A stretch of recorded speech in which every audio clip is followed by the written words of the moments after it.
The Egyptian afterlife sucks. Find out why on this episode of Ancient Egypt and the Bible.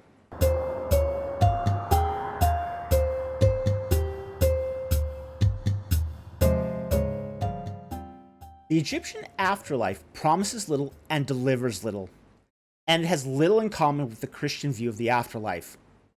Some of these differences extend from metaphysical conceptions and how they conceived of human beings.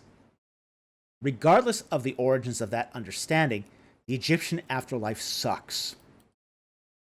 Okay, your problems begin almost immediately once you die. The Egyptian perspective of the human being, the Ba being the emotions, the Ka the life force, the Ak the intellect, all separate from the body. And because they're separate from the body, decomposition and decay begin to set in. And now it is a race against the body self-destructing. If you happen to be wealthy, priests would immediately swoop in to begin the complicated process of mummification. The body is eviscerated and cleaned, buried in natron to preserve the flesh. Your internal organs and slop are put in canopic jars, and the body is salted for 40 days, followed by an additional 30 days of mourning, before it is then buried in a tomb. The problem is that during those 70 days, the body and spirits are vulnerable to spiritual and physical attack.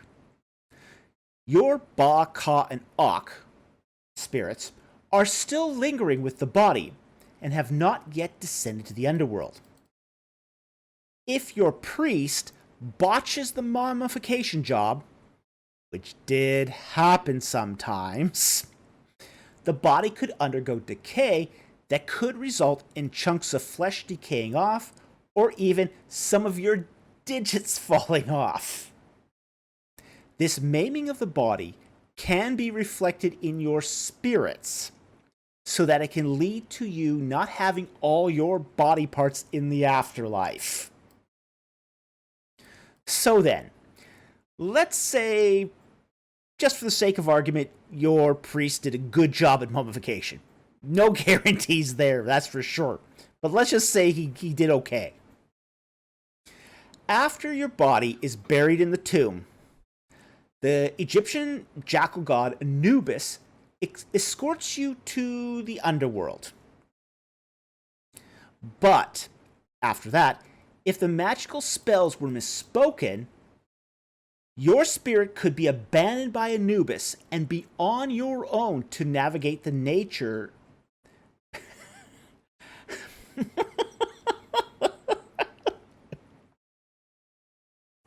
After that, if by some chance the magical spells were misspoken, Anubis would abandon your spirit and you would be on your own to navigate the dangers of the Duat or underworld. Demons and monsters, pits of snakes, water, and fire, and gates closing on you all oppose you. Get stuck in a section of the Duat and its curtains. You have missed your appointment to have your heart weighed and are lost forever. And while many have compared the pit of fire to the Christian view of hell, one does not end up in the fires of hell for moral failings, but because of accident caused by not saying the right spells. Navigating the underworld was a complicated process, and without the exact right magic spells, could end you up in a whole heap of trouble. Okay, so let's say your priest did not botch the mummification, you didn't undergo any serious decomposition prior to mummification. Let's say that your priests said all the spells correctly, and you just happened to make it to the weighing of the heart. This is the scene where Osiris is seated, and he's judging you, and your heart is being weighed by Anubis. So, your heart is on one side of the scale, the feather of Ma'at, or order, is on the other side. This is going to evaluate your heart, whether or not you had a life of balance and order.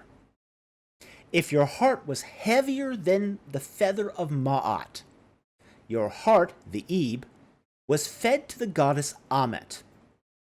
Amet was a crocodile, lion, and hippo goddess that was seen as the final destruction for those who could not lighten their hearts enough with magic to pass the weighing. So again, the way you get past the weighing of the heart is through magic and exactly the right spells. Now, let's say all the spells you bought to get you through the weighing of the heart gets you through, and you make it to the Golden Fields of Osiris. What can you look forward to in the everlasting bliss of the afterlife? Well, you get to work Osiris's farmlands forever. First of all, your status in the next life is going to be exactly the same as it is in this life. If you are a high court official in this life, you'll be a high court official overseeing the Golden Fields of Osiris in the next life. Essentially, you're going to be a manager on a farm. If you are a farm laborer in this life, you're going to be a farm laborer in the Golden Fields of Osiris in the next life. Of course, if you are super rich, you can buy Shabti figures to get you out of the work. See the card above.